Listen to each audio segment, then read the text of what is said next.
You're listening to yet another episode of Smash the Bug podcast. I'm your host here, Joseph Maxwell, and I'm excited to bring on another guest, someone who's been through the ringer a time or two, someone who has even had some situations in the middle of their vacation. I don't know if that sounds familiar to you. I certainly can relate myself, but I'm looking forward to hearing what Eduard Zuiev has to share with us about his experiences of e-commerce development and specifically smashing bugs in not necessarily the most ideal of times. Before we get into talking with our guest, which I'm really excited about today, I want to make sure that you have taken the opportunity to subscribe to Smash the Bug on all your favorite podcast syndication platforms, Google Podcasts, Apple Podcasts, Stitcher, and Spotify. And of course, we are on YouTube under the SwiftOtter channel there.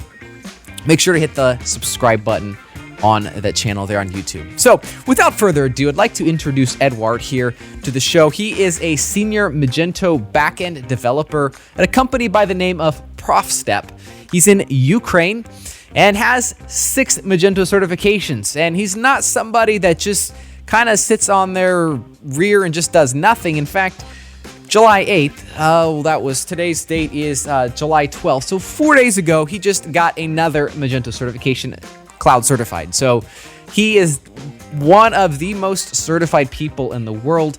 There's a small handful of Magento developers that have 6 certifications. So all that to say, I think you should listen to what he has to say today as we dive into this next episode of Smash the Bug. Eduard, welcome to the show. It's a pleasure having you on, my friend. Hello, Joseph. Thank you for having me. I'm glad to see you and hear. So I'm glad that you passed the last certification with help of your study guides. So that's very great, and I'm happy with it. You just introduced, yes, I am a backend developer mostly, but I like all the parts of Magento and front-end, JavaScript, everything. Okay. So I'm gonna get these 2 certificates last for the end of this summer. Okay. I think that will be the best of my journey.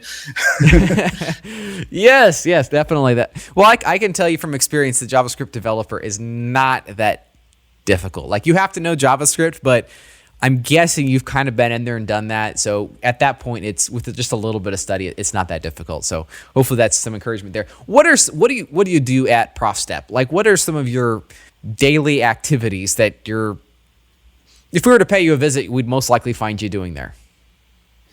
I'm co-founder, first of all. Okay. We founded this company in 2014.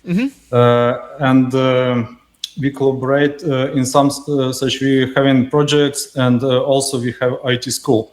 So we are teaching from the zero people. So I'm a mentor with Magento, but we have many mentors, lecturers for front end from the scratch, JavaScript, everything. Almost in the React, so very well studied from the zero, and then these students can work in our company.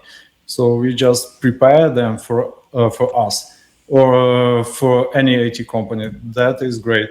So we will collaborate with you, with study guys. And do our students certified. That's great. I'm glad to hear that. It definitely is a need to get people onboarded. I mean, the e-commerce is growing by leaps and bounds, and there's just not enough developers to keep up with it. I was talking with Brent Peterson here a month or 2 ago, and I can't remember who came up with it. He did or I did, but basically there is a 0% unemployment rate in the e-commerce developer industry. It's the best time ever to be an e-commerce developer, and I don't think it's gonna go away anytime soon. Like, if you're an e-commerce developer, you have and you're halfway decent at it, you're pretty much guaranteed to have a job. So it's a good time to be a developer there. Let's jump into, I like to ask people a couple of questions, and specifically as related to Smash the Bug, looking to hear your story, that number one story of that time that you got called off to deal with the hardest bug ever, or some people have bugs that take 3 weeks to resolve. Whatever it is, there's usually some real challenges, and what's your story of a challenge, and how did you smash that bug? Yes, I choose the very interesting and most extreme story in my development life. It was on my vacation. It's not just vacation. It was a weekend, and I went with family to the Carpathians. It's a mountain area. Okay, and we had to climb the biggest mountain in Ukraine. good for you. And what do you mean? I'm gonna say it was great, and almost half the way to the top of this mountain, I got a call from my customers, and they said, it's a bad thing that the site is down. That is a bad thing. I asking people that were near with me, do they know if any place where can internet connection be cached? Because there were 2 points of just connection that I get a call. That was terrible. So customers was frustrated, and they were waiting me another hour. I got another kilometer to the top. Where is the best connection? You guess. So, and what was the point? I logged from my phone through the SSH to the web server and began to read logs. So that was terrible because I read that many connections was like DDoS attack, and they were catching a web form.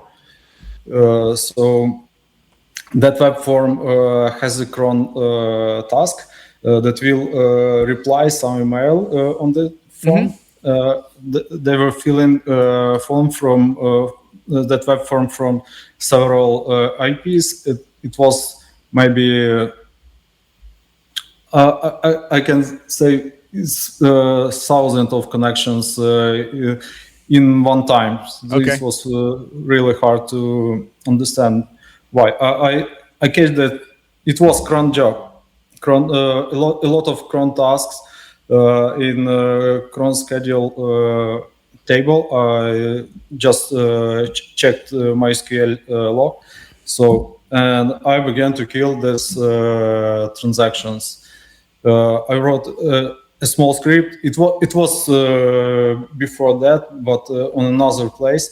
I copied it, ran, killed all of transactions, and then asked for server guy to block that IP. So I can say it was very hard. It was very warm. I was wet. Yes. Yes. Talk about a great way to ruin a nice vacation, a nice day there. That would be, man, that would be, well, and I think it goes back to something. As a founder myself, you said you're the co-founder of PROFSTEP, and it's, I don't know if it's a term like I'm coining this term as I speak, but the idea of like the founder's paradox, right? So a founder wants to provide the very best service to his clients, and that's more or less in our interest, right? We want to provide really good service, but at the same time, we need a break too. Like we have to be able to climb that 1,300 meter mountain. And we have to be able to get some time off to be able to refocus, to think. And it's tough, especially when it's a small shop. I don't know how many people you have currently working for you, but it's tough because you don't necessarily always have somebody as skilled as you. And I'm super grateful. I'll say this. I'm super grateful that over the course of time, the skill set here at SwiftOtter has developed. And I was able to take literally my first vacation, hands-off vacation or like a 4-day vacation here back in the end of April. But otherwise it's tough. Like, it is really tough. So I can sympathize with you in that. And just the realization, wait, even though I want to take a vacation, climb this beautiful mountain, my work still has not turned off. Yes, you're right. But it was the time that it's Sunday, that not one was accessible. And all laid on my shoulders at the time. Because it even in the sleep as at night, I will take out the phone and answer any urgency. Because I know I can't ask my staff to do not sleep. That's right. That's a good founder. So that is a good founder, because you put other people ahead of yourself. And I get at some point there's a balance. You'll probably have to work out. I have to work through this myself. It's like, okay, when do I start either dropping our level of how do I balance being able for you to get your sleep or me to get my sleep too? Because ultimately over time that'll have a long-term effect. But those are the difficult decisions, and not decisions that I like to make myself, but hey, I guess we have to all do that at some point. But still, many good commendations for doing that. And the fact that, I got to say this, that you have that type of access on your phone. I think that's really cool. If I got a phone call while I was climbing a mountain, it would be a bit of a problem, especially if I couldn't reach anybody else. we would have a problem, because I definitely don't have that level of access. But good for you. You got that dealt with on top of a mountain. I think we have a name for this podcast or this episode. Solving problems on top of a mountain. Good for you. That's great. Thanks. That's great. So what are some of the things, Eduard, that you do to improve your skills to grow? Like some habits that you have for success and things that you are using to grow in and to become better at what you do. Like, what are some of the things that you can share with us? Oh, yes. I very like to read about more innovations, technologies, and I don't usually have time to learn it all, but I love Magento, and I'm always, every day in practice, I'm studying. So everywhere I can find new things, and I have to deep dive and read the code, understand everything, how it works. Otherwise, I couldn't be a good developer, because every day in practice I'm studying. And of course, you have to plan and set the points that you have to reach every year. So every month and day, I am planning. That is, maybe it's a quick for me was to get first 5 certificates only less than 2 months. Because I set plan and read docs for 2 weeks and then pass exam and again. So it was good for me. Good for you. Good for you. I am very proud of you. And it's a good investment in your career. It shows people that you're serious. It shows the students that you're working with that you're serious about this. Because ultimately, and again, just to be clear, like, the certification is no substitute for experience, but it's a great validation of experience as well. And especially if you get more than one, it's really powerful in that way. So I am glad to hear that, and definitely congratulate you on your hard work there. So No, very Thanks, good. Eduard. Very good. I appreciate you coming on this episode, this show today here, and sharing that crazy story. That was a good one.